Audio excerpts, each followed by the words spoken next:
12월 3일과 관련된 부분에 있어서의 상황 설명을 해드렸습니다.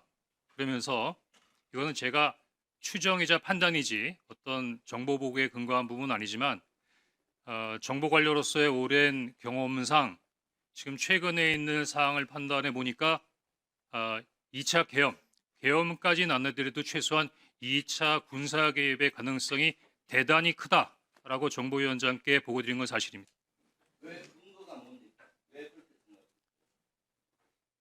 주관적이라고 말씀하실 수 있겠지만 첫 번째는 대통령의 의지십니다.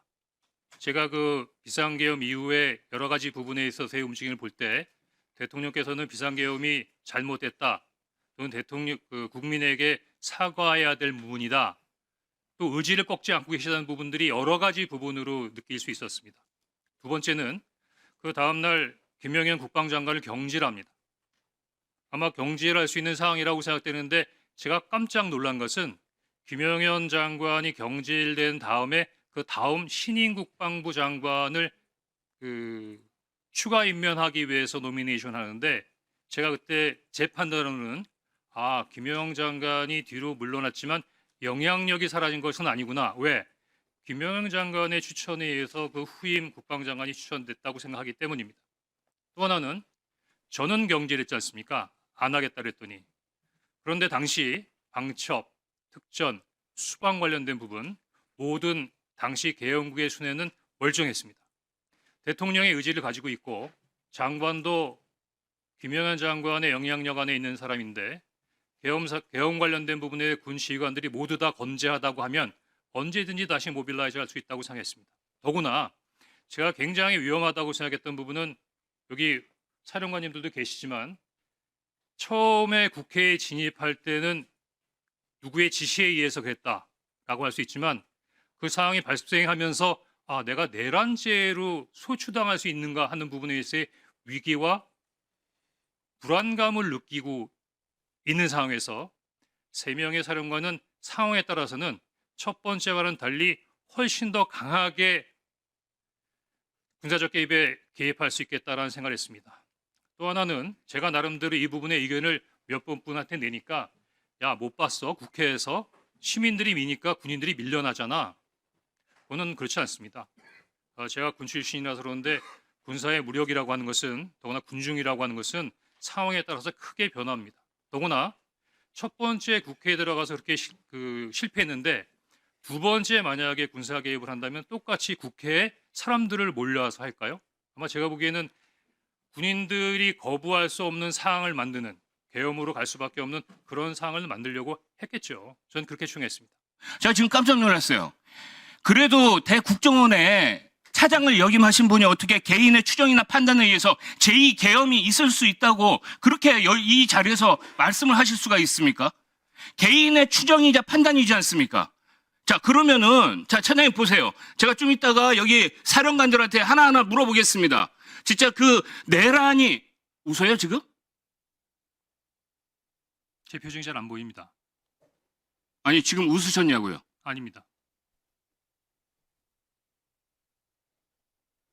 의원님 말씀하신 것에 주목하고 있습니다. 자, 아까 2차 계엄 가능성을 얘기를 할 때 여기 있는 사령관들이 내란의 혐의를 받을 수 있어서 좀 더 적극적으로 나설 수 있다 이렇게 말씀하셨잖아요. 정유한 의원님, 좀 배경을 말씀드리면 아니 그거 조금 이따 시간 드릴 테니까 질문을 받았습니다. 예.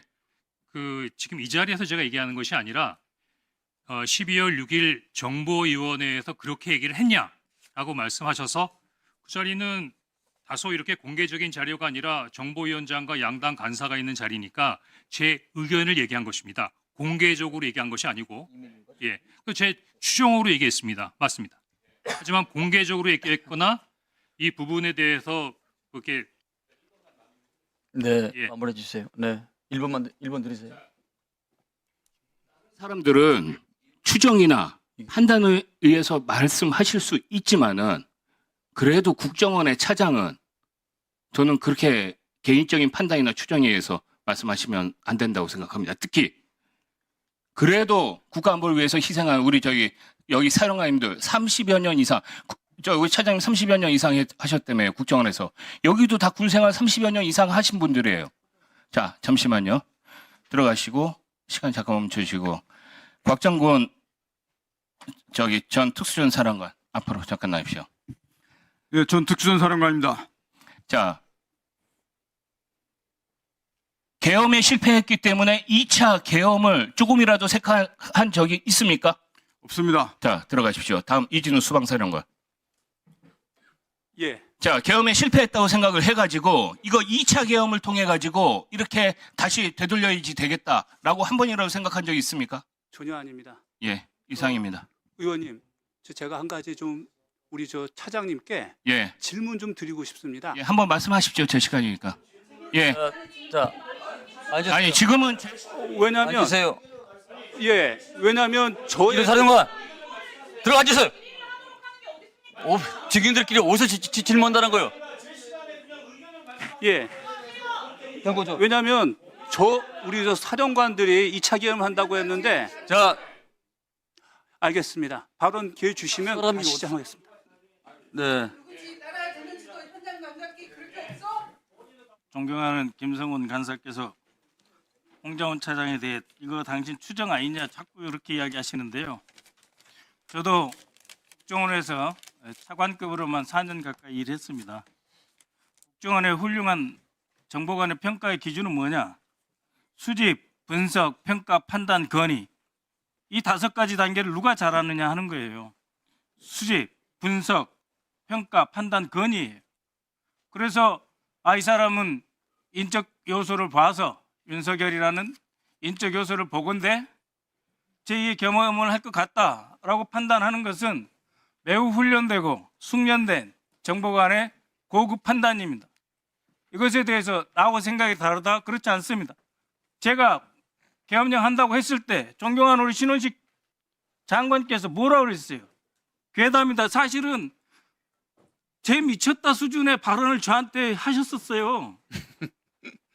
그럼에도 불구하고 저도 차관급으로 4년 가까이 근무하면서 그리고 홍장훈 차장은 평생을 목숨을 걸고 블랙요원부터 안 거친 데 없이 다 훈련하고 트레이닝되고 위에서 평가받아서 인정받은 겁니다.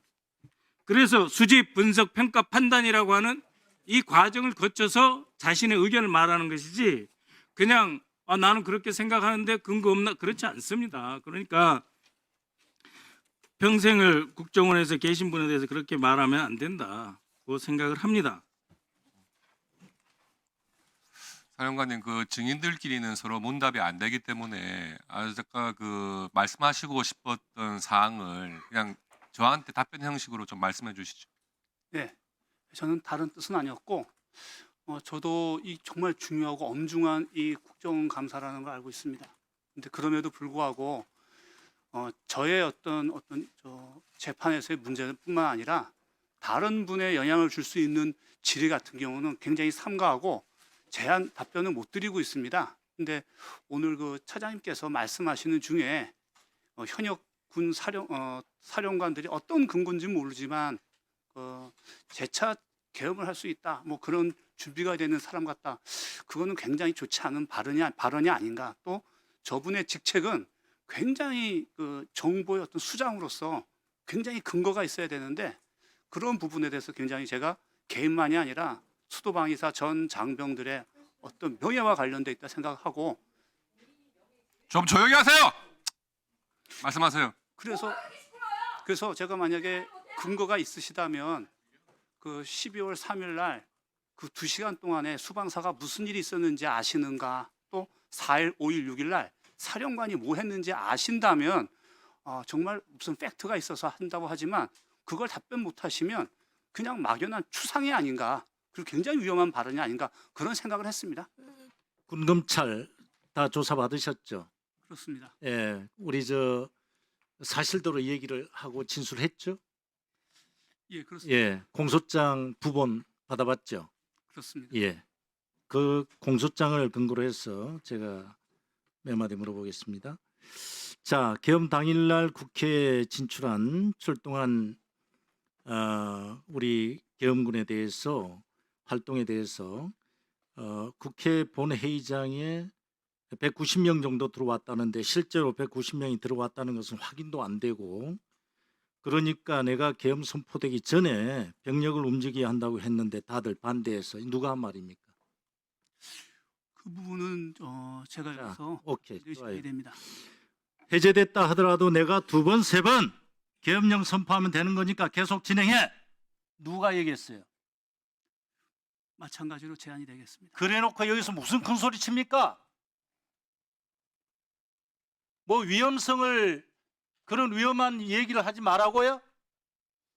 벌써 위험한 1차 계엄을 해서 경군 사령관으로 출동해 놓고 말이야. 저도 별로 이렇게 언성을 안 높여요. 너무나 이진호 사령관이 당당하지 못한 그런 태도 때문에 제가 화가 납니다. 군 검사 앞에서 사실대로 얘기했지 않습니까? 공소장이에요. 그 부분도 의원님 내용에 연명에 일관하고 의대별 3개 달고 말이죠. 부하들이 얼마나 부끄럽겠습니까? 당당해야죠. 이왕에 대통령 지시를 받았다고 진술해놓고 말이야. 그래서 이 자리에서 뭐 분리해서 진술을 안 하겠다? 또 다른 분이 얘기하니까 2차, 3차 이런 지시를 근거해서 2차 계엄을 할 거냐 말 거냐 국민들은 얼마나 불안하겠어요. 그거를 지금 확인하고 있는 자리입니다. 그런데 그런 위험한 말씀 하지 마시라고요? 정말 안타깝습니다. 저도 한때 군복을 맸어요. 그래서 우리 장군들, 장교들, 군을 사랑합니다. 당당해야죠. 누구 한 사람 아니다, 아니되옵니다, 이런 말을 한 장군들이 없잖아요.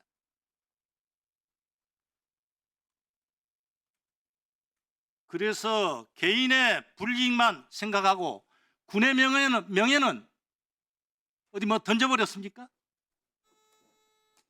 이진우 사령관을 따르고 아무 명도 모르고 출동했던 일반 병사를 어떻게 책임집니까?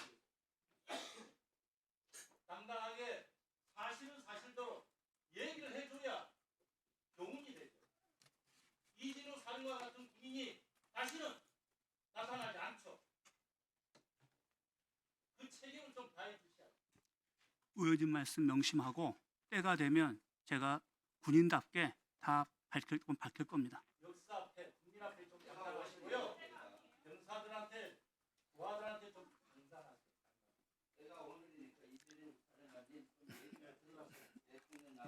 네.